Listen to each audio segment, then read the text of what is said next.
They're all great, though. They're all so great. Woo! Thank you. Oh my gosh, that song just always gets me. Does it? Do you guys? Does it just kind of, whew? Because we all need somebody to lean on every now and then, and that's why I love this community. Because you can lean on everybody here. Because sometimes we need that, and sometimes people lean on us. It's a reciprocity kind of a thing. So my talk title is "Together We're Better," because we are better together. We've done the separate thing for way too long.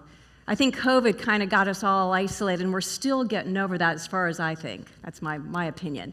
We're still needing to come together and connect more, because together we're stronger, we're more loving, we're connecting with each other. Just like this photo or this visual shows, when we're all scattered, we're really alone and we're in more danger. But when we're one, we're together, we're strong, we can make it through life.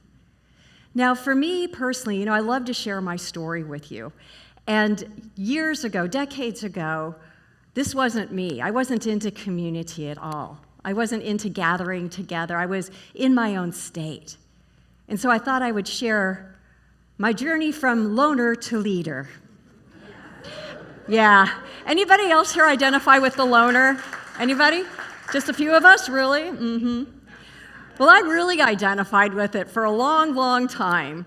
I was raised in a family that taught me to be really independent, so I took it really seriously, almost too seriously, because when I became a young adult and started getting into life, I realized that I wasn't really secure in myself, and I had a lot of doubts and a lot of just insecurities, and so I was a little hesitant to gather with people. I had a few friends here and there, but to do something like this and be with people in a spiritual community this was not on my bingo card, I'll just put it that way. I never thought I would be standing and connecting with people. I never thought on Sundays I wouldn't be able to wait to come to a sanctuary and hug like 100 people. I never saw that one coming, ever, because I was really alone and I didn't know any better. I didn't know the value of community. And so as I was growing and expanding myself, and I came into this sacred sanctuary, and Dr. Tom, I always say this, Dr. Tom said, "You are a very valuable, worthwhile person." My self-esteem exploded because somebody finally said what I needed to hear my whole life. And I realized I wanted to be in community now because I loved me now. How cool is that, right? And so I tell you this story because there might be some of you out there who feel a little bit like the loner, or feel a little bit insecure about reaching out to people who you aren't blood related to, but you're spiritually related to. So I encourage you to look at this community, look at these people around you. A couple weeks ago, Dr. Joe was here, and he said before meditation, and it just really stuck with me. Dr. Joe said, "Close your eyes, because you're in a room where you are not judged." You are not judged. Doesn't that feel good? I don't like being judged. I do enough of that to myself, thank you very much. Plenty. But to walk into a place where there's all these people who have their own things going on in life, and all they want to do is connect and love, that works for me. Does it work for you? Yeah. Sandra Day O'Connor says this. Are we going to move this fan so I don't have to go like that? "We don't accomplish anything in this world alone, and whatever happens is the result of the whole tapestry of one's life and the weavings of individual threads from one to another that creates something." This speaks volumes about the power of community.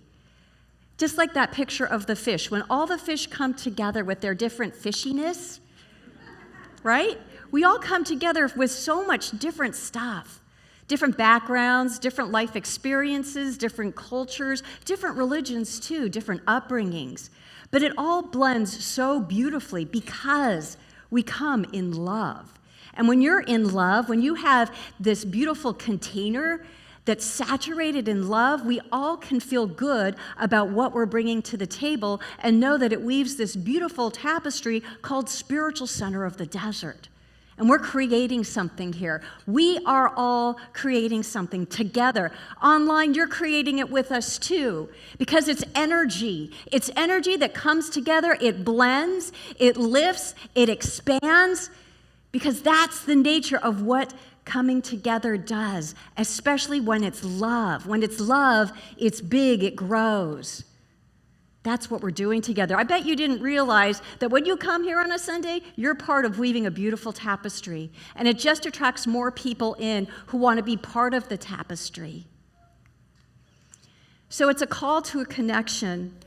Approximately 52 million people in our country grapple with loneliness. Anybody ever grapple with loneliness? Or maybe you are now. I've grappled with it a lot in my life. Yeah.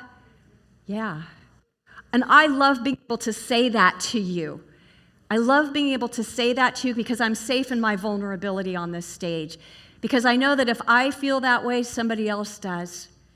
And what I know about this center is this is an antidote to loneliness.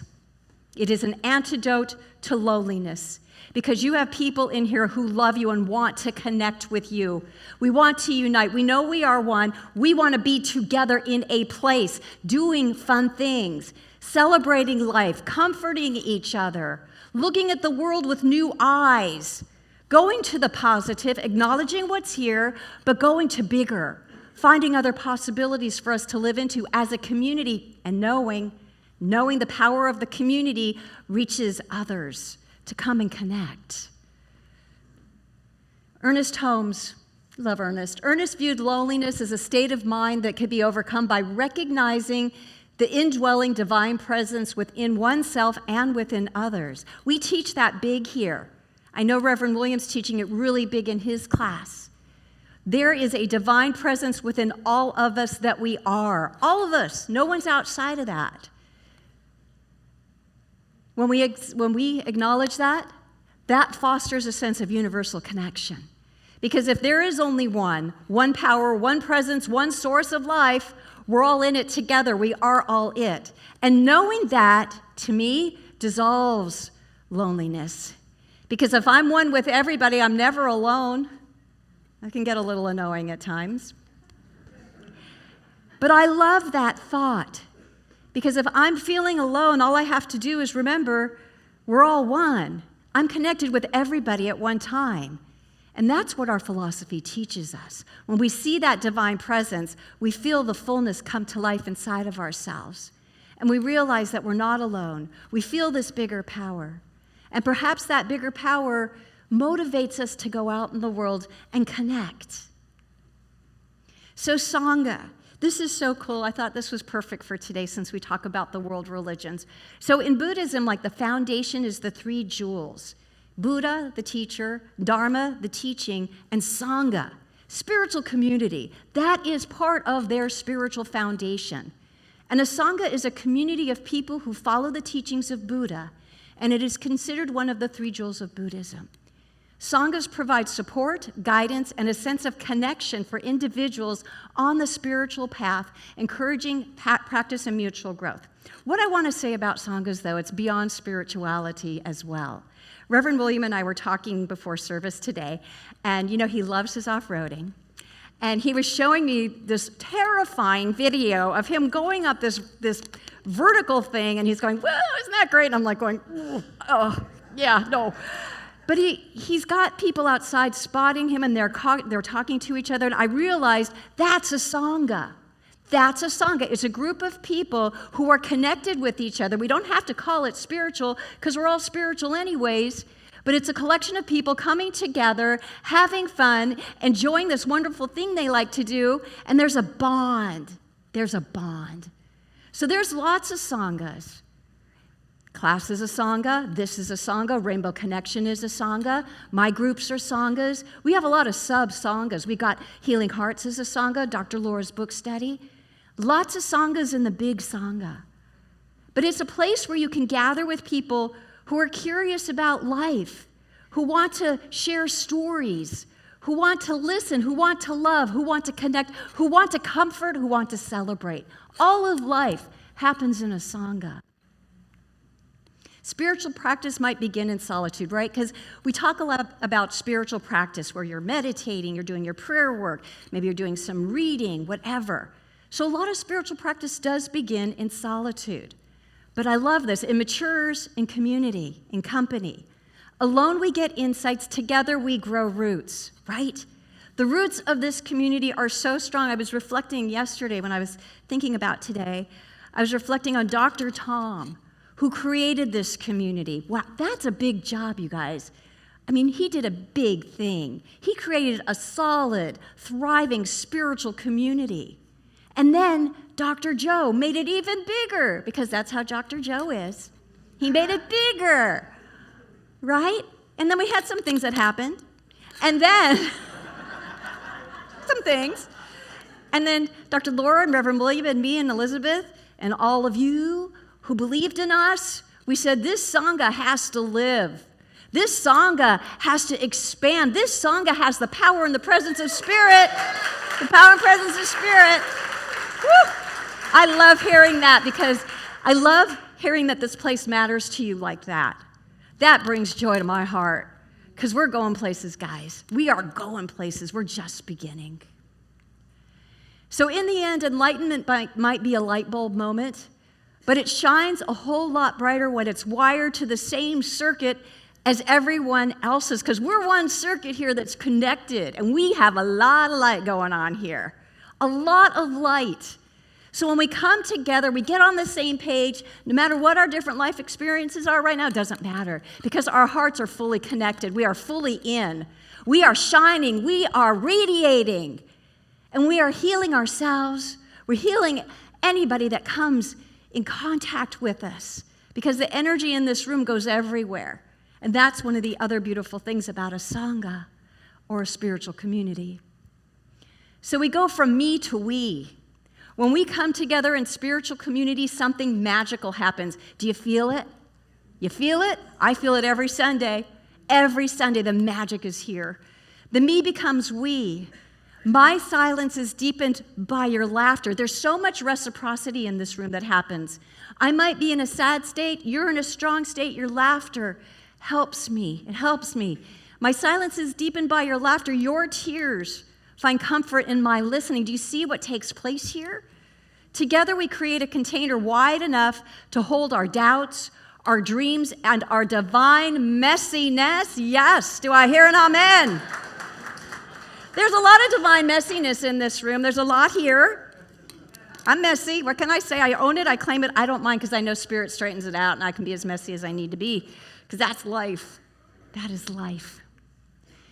So to be human is to need someone to say, hey, you're not crazy. Anybody? I see that light in you too. That's why showing up week after week isn't just a ritual. It's the pulse of awakening. So we do have a ritual of coming here. It's Sunday, must be church. Can't wait to go see people.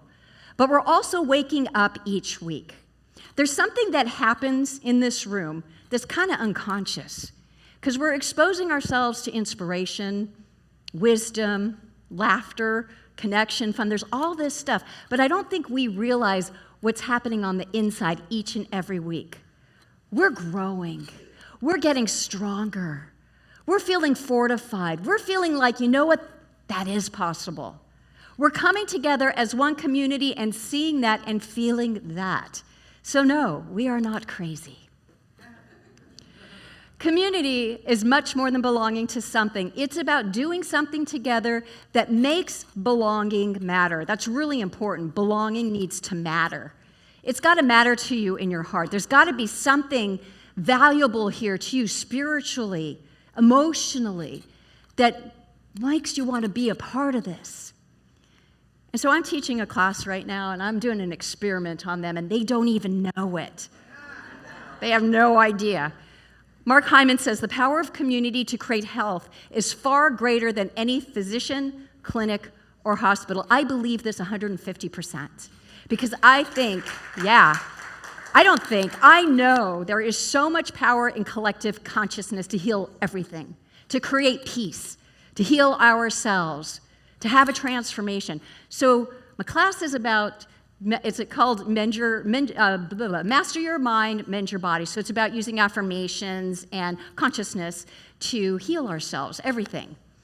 And so what I'm doing with this class is, and I already told them actually, I said I'm setting an intention for a lot of healing, maybe miraculous healing, to take place with all of you people that are gathered here every Thursday with me. So this is my experiment, and I cannot wait until December to tell you all of the quote-unquote miracles, which really is just using consciousness to heal. It's not a miracle at all. We all have the ability to use that to create wholeness and wellness in all areas of our life. So this is my experiment. But my class is a Sangha, right? I have a collection of people there who are believing the same thing I am, who are hearing an intention that I have set. So as a collective unit, as this congruent energy, this vision, that is powerful because we know that collective consciousness creates reality, especially when it's steeped in faith. So you pay attention, people, in December when I report the results of that. So community grows and thrives through diversity. I really think diversity is so important for our world and for our center. Mother Teresa said, "You can do what I cannot do. I can do what you cannot do. Together we can do great things," right? You know, I grew up I told you about my being alone thing. I thought I had to do everything by myself and know everything by myself. And that's a heavy, heavy burden because I can't. No one person can know everything. Well, Reverend William, he can do everything. He can. He can. Well, maybe not everything, just there might be one or two things.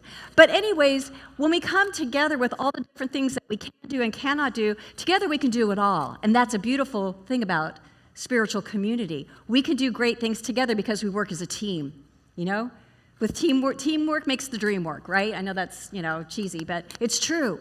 When we're on a team, we all bring our strengths and our vision and our skills, and together we can make things happen. So community is the spirit, the guiding light, whereby people come together to fulfill a purpose, to help others fulfill their purpose, and to take care of one another. That's what I want to emphasize. We are taking care of each other because there's a lot of stuff in our lives where we need someone to lean on, like Mike sang. And so that's what we're here for. We have a prayer ministry here, and I don't see people taking advantage of that. We are here for you to lean on us. You don't need to come into the office. You can send us an email. We will pray it up for you big.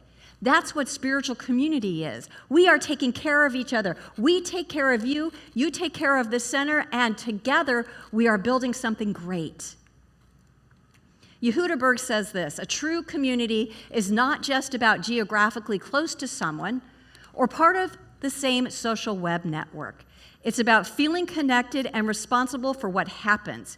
Humanity is our ultimate community, and everybody plays a crucial role." I wanted to end on this because all the great stuff that goes on in this room, which is wonderful, which is powerful, we need to bring it out. We need to bring it out.